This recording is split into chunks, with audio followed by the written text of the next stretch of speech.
From music star to murder suspect, the Kid Creole in handcuffs tonight after allegedly stabbing a homeless man in Manhattan. The man was found on the sidewalk near Grand Central and rushed to the hospital where he was pronounced dead.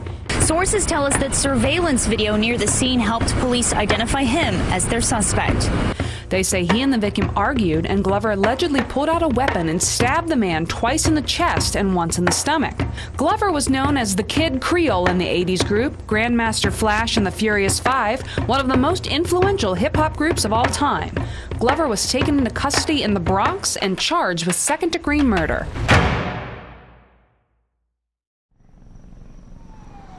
Well, for me, it's been heartbreaking. It's been mind-wrenching. We grew up in the South Bronx. We grew up in a nuclear family. We didn't get in trouble. Like, we didn't go to jail on a regular. You know, we didn't do that. The Bronx was like a barren wasteland when I was growing up. You know, abandoned buildings, empty lots, broken glass everywhere, people pissing on the stairs, you know, they just don't care. As a bandmate, Kid Creole is dedicated to being the best that he could be as 1/5 of the Furious Five. Passionate, very willing to do pretty much what was necessary for the advancement of the group. Ladies and gentlemen, you're witnessing history, Grandmaster Flash and the Furious Five. So I just want to thank all the dignitaries, regular industry people, movie stars, and just some average, ordinary fans for helping us be who we are in the Rock and Roll Hall of Fame tonight. And I also like to say, let the show begin. Thank you, everybody! Live on the East Side with the latest. Valerie. Well, Maurice, the Kid Creole, whose real name is Nathaniel Glover, was led out of this police precinct earlier tonight and charged with murder. Sources tell us that surveillance video near the scene helped police identify him as their suspect. It was pretty disheartening, to say the least. Kid Creole is now fighting in two courts. He's fighting in the court of law, and he's fighting in the court of public opinion.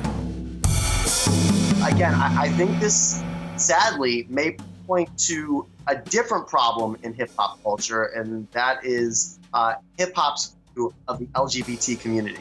They have not said anything about my brother in the media. Nothing. Even the fact that 5 years later, he's still sitting in detention. You know, if it was such a hate crime that they're saying, why haven't he gone to court yet? They don't say anything about it. They just put that narrative out there that it was a homosexual or homophobic crime or hate crime, and then left it. So now, you know, society is looking at my brother like he's homophobic. I don't think that's true. I can almost guarantee it's not, you know. Kid Creole's case at this stage is officially now the oldest case on the books in the Manhattan court system that has not yet gone to trial. He's been incarcerated for 4.5 years without going to trial. This is unheard of. There should be more awareness paid to the fact that not just people of color, but people could go to jail and be charged with something and then sit idly for years and years for no apparent reason. I'm hoping regardless of what I said, I don't offend anyone with my words. I'm just watching the one case that affects me, and it's not right. We all know, anyone that's part of this culture, when someone says, "What's up?" it could mean a myriad of things. It could mean that you're about to be victimized. It could mean you're about to be robbed.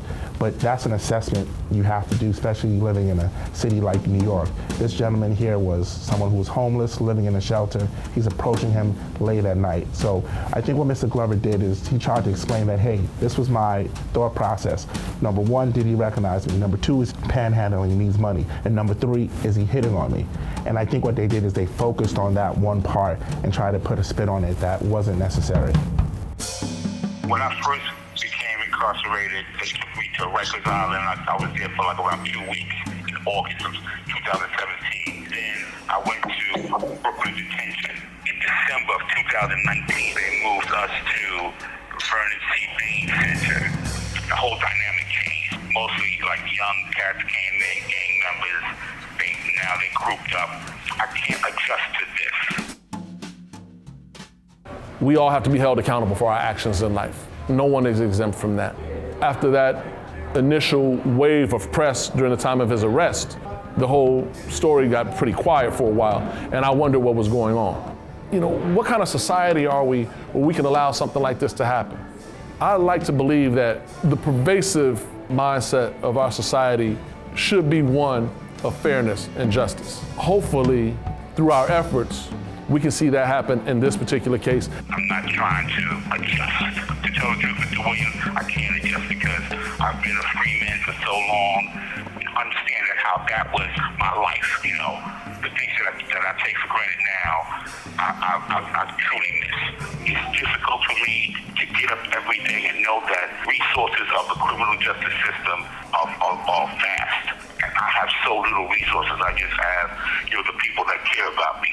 Be that as it may, I still have confidence that if I remain strong and keep my faith, that in the end, things will work out for me. It's just a matter of time. And to tell the truth, I really don't have all that much.